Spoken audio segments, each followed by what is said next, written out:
So I wonder how come you are inspired to read books related to patriotism, nationalism at such an early age?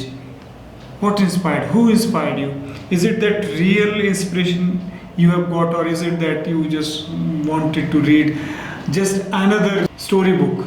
Yes, sir. It was surely not for sake of reading only. Okay. So I would say that these types of feelings are not something that can be borrowed from someone. I believe that it is something that comes from within. So, sir, patriotism is one of such divine quality, I would say, or feeling, I would say. So, sir, the same, is there in me also, I believe. So, sir, it is the inspiration, it's the feeling of patriotism which comes from heart. So, it's a very excellent book. It is a story of our war heroes who laid down their life to protect our country. So I have Shivansh with me. So first of all, I want to know that what book you borrowed from this library, or what have you got from that book? The title of the book which I bought from this library is A Character and a Nation Building. Yes, and I learnt a lot of things from this book. Okay, so would you name any things that you learned from this book? It is all about the topics which was written by Mahatma Gandhi according to the publisher. Like the first one is truth, in which Mahatma Gandhi said that truth is the only God. We should always speak truth. And the second one is fearlessness, in which he wrote some wonderful lines. Like he said, a seeker after truth must give up his fear. और हमारे साथ आज और एक स्वयंसेवी और एक छात्रा जुड़ी है इस एनजीओ से।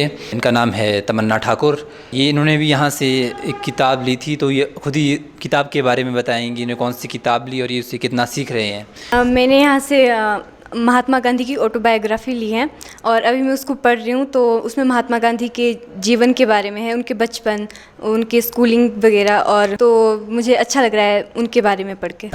आप हमारे जो व्यूअर्स हैं उन्हें क्या संदेश देना चाहेंगे कि आपको भी लाइब्रेरी से बुक्स लेनी चाहिए और क्यों लेनी चाहिए? मुझे लगता है कि जितने भी हमारे व्यूअर्स हैं सबको यहाँ से बुक लेनी चाहिए और पढ़ना चाहिए, और भी जितनी भी यहाँ पे बुक्स है इससे सबको फ़ायदा होगा, तो पढ़नी चाहिए।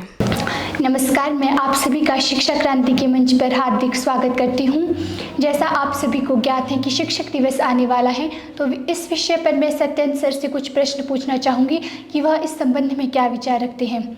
तो मेरा सत्येंद्र सर आपसे पहला प्रश्न यह है कि जैसे सभी बच्चे बोलते हैं कि टीचर का स्वभाव स्ट्रिक्ट है, मतलब हम डर से पढ़ते हैं, तो आपके हिसाब से टीचर का स्वभाव कैसा होना चाहिए? उन्हें स्ट्रिक्ट होना चाहिए कि प्यार से समझाना चाहिए? एक होता है ऑ, दूसरा होता है फियर, AWE, ऑ होता है जो मिक्स्ड फीलिंग हो, जिसमें सम्मान भी और डर भी है। तो इस विषय में मैं यही कहूँगा कि अगर एक विद्यार्थी का अपने शिक्षक के प्रति डर है, लेकिन कैसा डर है? सम्मानजनक डर है, तो होना चाहिए। वैसा ही अगर एक शिक्षक बच्चे के दिल में वो ऑ पैदा कर रहा है, ऑ मतलब वो जो फियर नहीं है डर है, लेकिन उसमें क्या सम्मान है, स्नेह है, तो वो बहुत ज़रूरी है। एक शिक्षक और शिक्षार्थी, गुरु और विद्यार्थी, एक टीचर और स्टूडेंट के बीच का जो एक रैपोर्ट होता है, रिलेशनशिप होता है, उसमें ऑ का होना बहुत ज़रूरी है। And that awe means fear with the feeling of love and respect. Thank you sir, मुझे मेरे प्रश्न का उत्तर मिल गया है। जैसे कि सर ने बहुत अच्छे तरीके से समझाया कि डर वहाँ होना चाहिए, मतलब बच्चों को शिक्षक के प्रति सम्मान भी होना चाहिए, वैसा डर ठीक होता है, लेकिन फिर शिक्षक को बच्चों को इस तरह से नहीं डराना चाहिए कि वो फिर शिक्षक की बात ही ना सुने, वह ज़िद्दी बन जाए। तो सर मेरा आपसे दूसरा प्रश्न यह है कि जैसा कि आमतौर पर देखने को मिलता है कि शिक्षक का एक बच्चे के प्रति अलग ही रवैया रहता है, मतलब वह एक बच्चे को बहुत सपोर्ट करता है, जबकि दूसरे बच्चों के प्रति उनका रवैया थोड़ा अलग रहता है। तो आप इस विषय में क्या कहना चाहेंगे? कि शायद सारे शिक्षक ऐसे ना हो, और जहाँ जहाँ कहीं भी इस तरह का भेदभाव होता है, तो मुझे लगता है कि यह बड़ी दुर्भाग्य की बात है, और ऐसा नहीं होना चाहिए।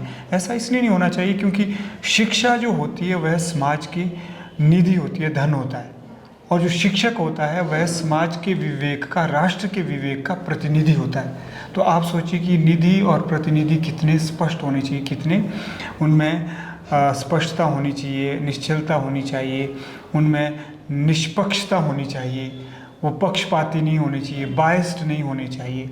उनके लिए सारे बच्चे एक समान होने चाहिए। अगर वो एक समान नहीं है तो समझ लीजिए कि समाज में अच्छा नहीं हो रहा है।